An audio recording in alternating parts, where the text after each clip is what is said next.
It's a completely ordinary night, 11:17 p.m. to be exact. Police get a call that brings them to an abandoned house right on the edge of the city. Inside, it's grim.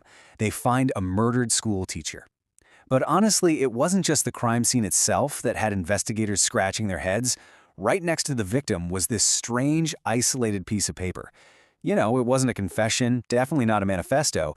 It was just a name, Jason Parker. And the crazy part? That was not the name of the dead school teacher. Section 1. The Calling Card. Over the next month or so, we see this terrifying, rapid escalation. Exactly 2 weeks after that first murder, a local businessman is found dead. And his name? Jason Parker. Yep, the exact name on the note. Now, at Parker's crime scene, they find another piece of paper, and this one reads, Ryan Carter. Fast forward 12 days, and the pattern repeats. A journalist named Ryan Carter is discovered dead. We've got 3 seemingly unconnected men, all murdered, linked only by these bizarre clues left behind. You can just imagine the precinct going dead silent when the realization hit. The killer wasn't just leaving a calling card to taunt the cops. No way. He was actually announcing his targets in advance. The name left with victim number 1, that was the identity of victim number 2. The name with victim 2, identity of victim 3.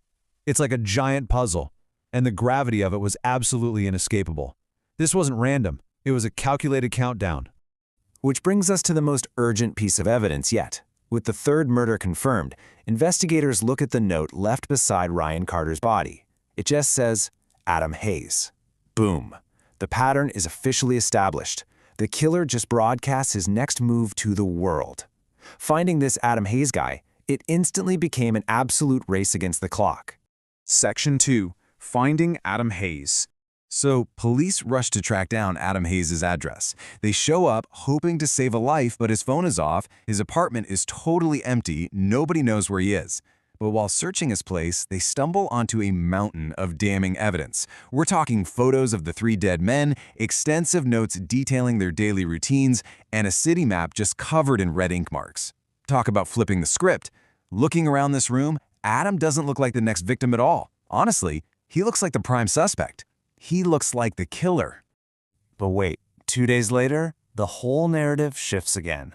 Adam is finally found. He's in this abandoned warehouse on the outskirts of town. He's tied up, clearly beaten, and just trembling with sheer terror. So here's the multi-million-dollar question.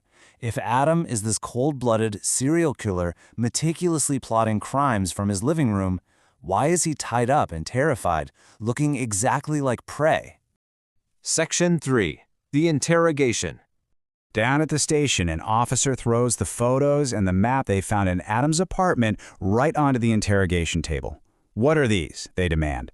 Adam, looking totally exhausted, just sighs and says, I know how this looks, but I'm not the killer. The officer presses him. I mean, why do you have a literal stalking kit in your living room? But Adam doesn't give an excuse. Instead, he asks this one desperate question. Was my name still on the paper? Think about that. He's not trying to prove his innocence.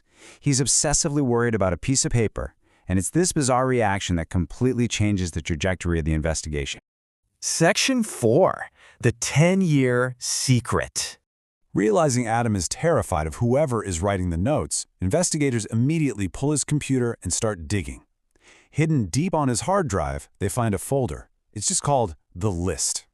Inside, names, photos, occupations of dozens of people, including the 3 dead victims. At first glance, yeah, it looks exactly like a hit list. But there's a huge red flag here.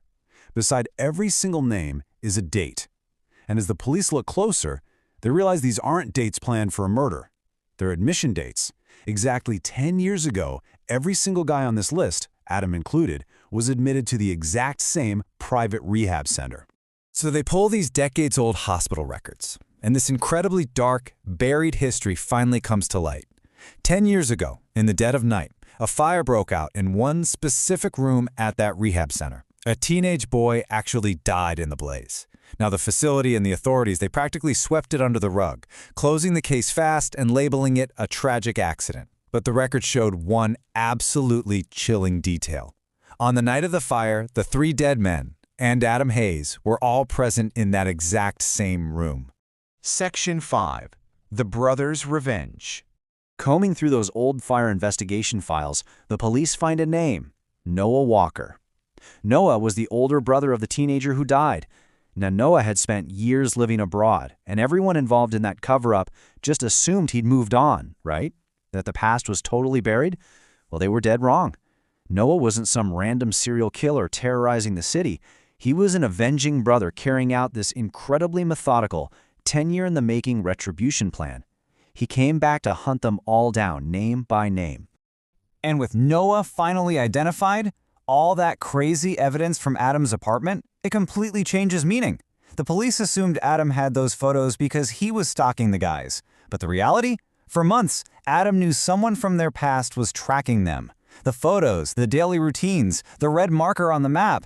Adam wasn't hunting anybody. He was terrified prey. He was desperately trying to find the other guys to sound the alarm before Noah got to them. He was just too late. Section 6. The Price of Silence. The official record claimed that fire 10 years ago was an accident, but the actual truth which finally comes to light here is horrific. That teenager didn't just get caught in some random electrical fire. He had actually been subjected to prolonged torture by other people in that facility. On the night of the fire, he was crying out. He was begging for help. And those 3 victims, along with Adam, were standing right there in the room. They saw the whole thing. But they were so paralyzed by fear, so worried about their own skins, that they did absolutely nothing. They stayed completely silent. They just watched the fire spread and let a young boy die to save themselves. You see, they didn't light the match, but their silence, it sealed his fate. Armed with the truth at last, the police actually managed to intercept and arrest Noah Walker just in the nick of time. Adam Hayes survives. But while paramedics are treating Adam at the warehouse, they pull this crumpled, handwritten piece of paper out of his pocket. It wasn't written by the killer. Actually, Adam wrote it himself.